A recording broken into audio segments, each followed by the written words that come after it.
Hi my favorite people, welcome to the world of fully hooded eye makeup. My name is Vera, I'm a professional makeup artist and I have fully hooded upper lid that drops over the outer corner. If you have this shape, you already know that makeup can feel like torture. And makeup tutorials been very confusing for you because for decades, beauty education has been built around non-hooded editorial eyes. However, history shows that hooded eyes were never a flaw. They've always been the quiet stars of the show. Some of the most iconic models and celebrities in history had beautifully hooded lids, especially back when natural features were celebrated and before surgery became accessible and heavily promoted. In this tutorial, I'm showing you a very quick hooded eye lift routine, a little structure, a little enhancement, and my favorite best shortcut I found for fully hooded lids. It's simple, intentional, and it works every single time amazingly. I also discovered new lashes on Amazon that genuinely impressed me. So let's begin. I don't know where's my Maybelline brow pencil today, so I'm working with this absolutely tragic brown, like red copper dark, doesn't match anything on my face.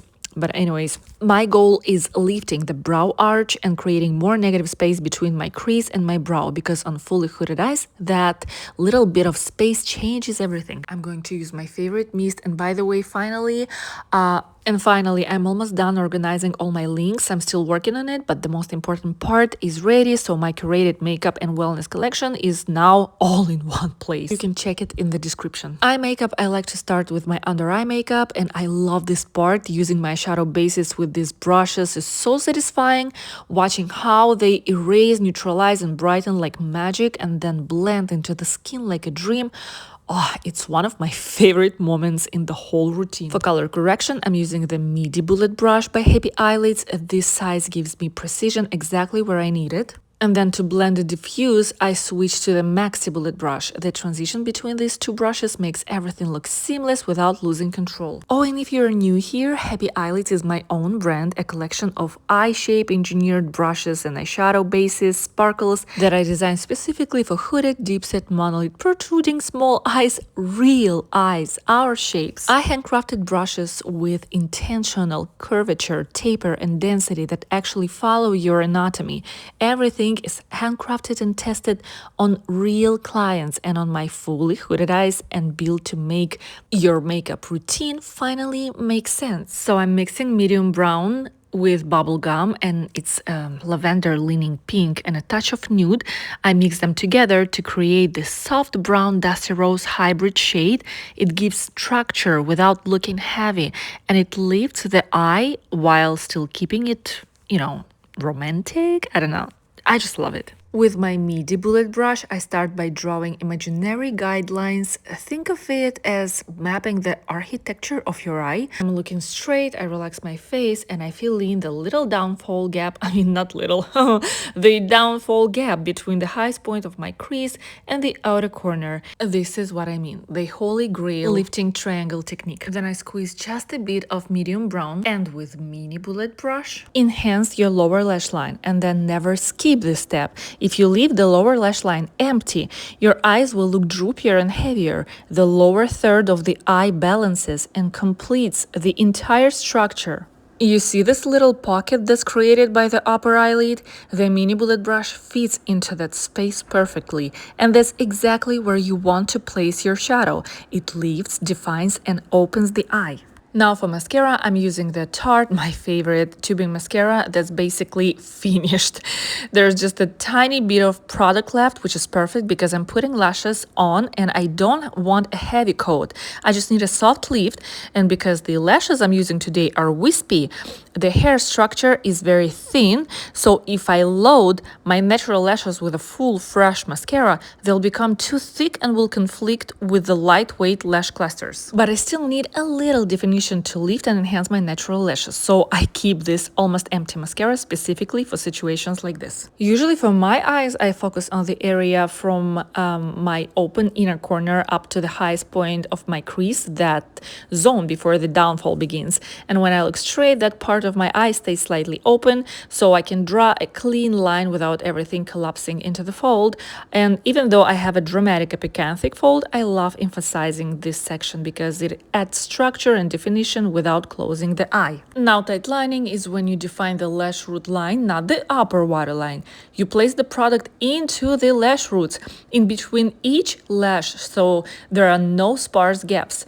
That's the whole point of tightlining. If you go directly onto the waterline, that's when your eyes start watering and you tell me like, where I give up, tightlining is not for me, my eyes won't stop tearing. No, it's the placement, my darling. That is what's wrong. No, but have you seen how that angled eyeliner perfectly completed in a corner mission? Oh, love it. Now with the mini bullet brush, I'm picking up the smallest amount of dark eyeshadow, truly minimal, and I'm gently smudging it along the lash line. And I do the same for my lower lash line, of course. You see, just like tiniest bit. This is what it's called to accentuate, to put the right accent. Details, small details that creates the whole picture. Oh, look how structured is this hooded eye. I love it. And then imagine now fluffy lashes. Ooh. I've been asked many times about self-adhesive lashes. I never tried them before because I love my duo glue so much. Oh, no. I tried one type. No, not my thing. And I always recommend duo to people who can't use glue because this one works for everyone. But I found this pair on Amazon purely because of the shape. Only when they arrived, I realized they're actually self-adhesive. And the structure of these lashes is so good. And their strip is thin and silicone band, almost weightless. But even with that, I hate placing lashes underneath the lash line on fully hooded eyes. And if you already struggle to tolerate lashes on the upper eyelid, placing them underneath is not for you. You'll give up in 2 seconds. And trust me, I tolerate lashes extremely well. And even I feel uncomfortable with an ultra thin silicone strip sitting underneath. It's just not made for our anatomy. Unless I know there are people who actually tolerate this way and they adjust it and they feel good. Great.